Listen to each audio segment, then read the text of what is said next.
Yeah, really good set. And, you know, like a newbie, I did bring my notebook with me. So there is that. Does anybody watch In the Heights? Yeah.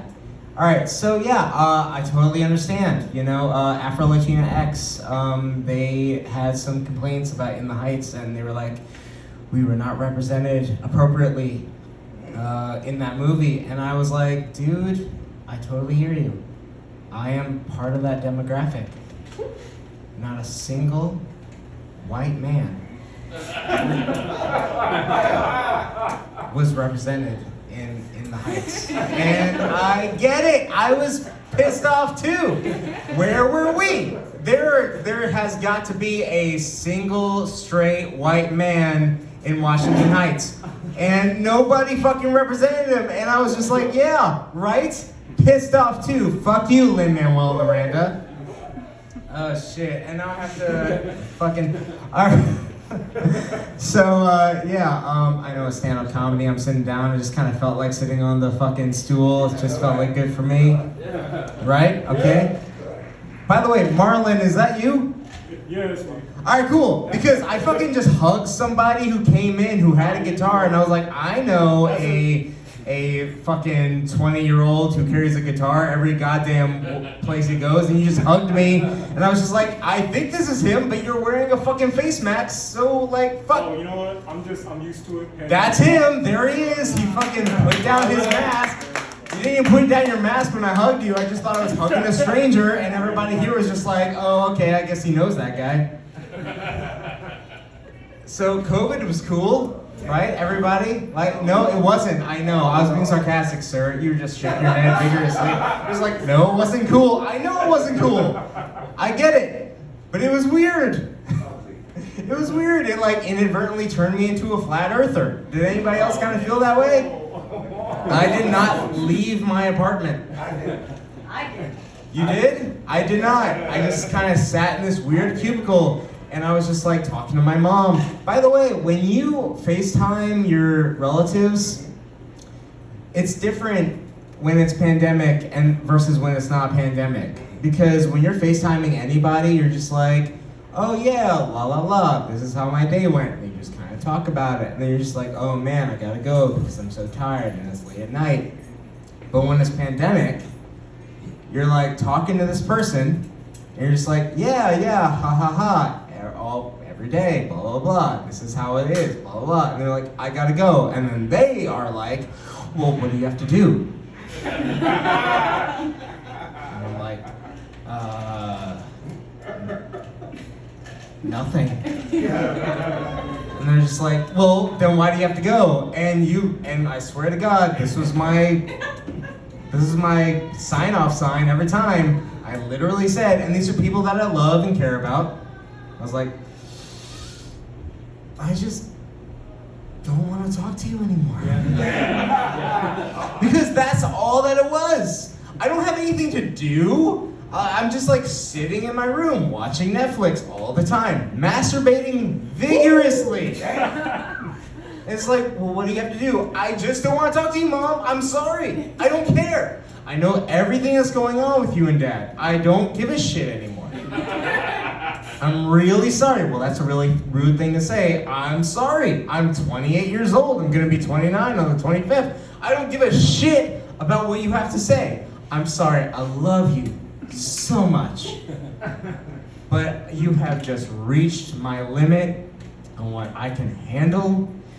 On the first 2 weeks of pandemic, I was laid off from my very exciting job as a coffee shop manager. Right? Yeah. And yeah, I had to tell my whole family I got laid off, and I was so upset about that fact. And they're like, well, you know, don't worry about it. You know, everybody's getting laid off. It's happening to everybody. And I was like, okay, cool. But it just it was weird for me. So I had my fuck buddy. Yes. And she She lived with me for 2 weeks because her father was elderly, and then I was shit out of luck as far as finances went. So I was just like, all right, well, you can pay for rent and we can protect your dad. And she was like, okay, cool. So sure, for 2 weeks, we fucked, we drank wine, we watched TV. But there are things that I kind of started learning about her. And it's weird, because we were watching The Office on repeat, as you do, because The Office is great. People just fucking do that just to kind of fall asleep. There was the episode, I don't know if you're familiar with The Office, there's the episode where Jim and Pam finally get married, spoiler alert, and Andy is trying to dance and break dance. He's in like a dance competition, and he does the splits, and he quote unquote tears his scrotum. Now, the person that I was watching this with, my fuck buddy, just like 10 out of 10, gorgeous redhead, is like sitting forward, we're in bed together, and she's laughing her ass off. She's seen this episode a million times. She starts laughing, I start laughing. It's funny. And then I'm sitting back and she's leaning forward and she's just like, like, what's a scrotum? And I'm sitting back and I'm just staring at the back of her head for a full minute. And I'm like, didn't you say that you used to be like a medic for like the Israeli army? And then she was just like, yeah, I mean, like, it's crazy. Like, you know, like, and one time she said, she's like, oh, I have a UTI. And I'm like, oh, so your urethra is inflamed. And she's like, what's a urethra? And I'm like, you know, it's the thing that, like, you know, helps you pee. And she's like, oh, I didn't know that. Like, I just thought it was called my piss hole. And I'm like, you know, it is your piss hole. But, like, you know, there are other things to call that, like, you know, like if you're like talking to somebody's family and they have some like really tragic news about their urethra, you're not going to turn to like their grandparents and their children and like whatever and be like, yeah, so his piss hole is inflamed. It's like nobody's gonna like, did she just say his piss hole? Is that what she just said? Yeah, that's what she said, because she didn't know shit. Did you save anybody? No. You're fucking obsolete. I don't know what, are you raising your hand? No. No. Are you taking pictures? Yes. Okay, because I thought like, I was like, I'm telling this story and you're just like, I have questions. Holy shit. Was that my light? Yeah. Shit, I have so much shit to talk about. So she's a huge fan of The Office, and this, like, I thought, I didn't know I had 10 minutes, and so I was just kind of talking. Anyway, so she's a huge fan of The Office. John Krasinski's a huge fan of The Office. He was in The Office. I'm sure he likes it too. But she sent me this video, and it was of this guy on the subway, and she was like, oh my god, I saw John Krasinski on the subway. And I was like, did you? Like, you have to show me a video. And she sent me the video. It was this guy. He had a somewhat similar resemblance to John Krasinski. And she showed me the video, and I'm like, that's not John Krasinski. And she's like, no, but think about it for a second, because he's a celebrity, okay? And he had to have been wearing, like, a beard and a false nose. Like, this had to have just been, like, you know, like, he has, like, a different beard. It's a different shade than what he's used to. He has a false nose. It's bigger. And I'm like, that's just called being a different person. Like, it's just like, he has a different face. Not John Krasinski. Might look like John Krasinski. He's got a different face. It's like saying, like, Joseph Gordon-Levitt. Like, I'm Joseph Gordon-Levitt. But I'm 2 inches shorter. And I just decided to grow a beard.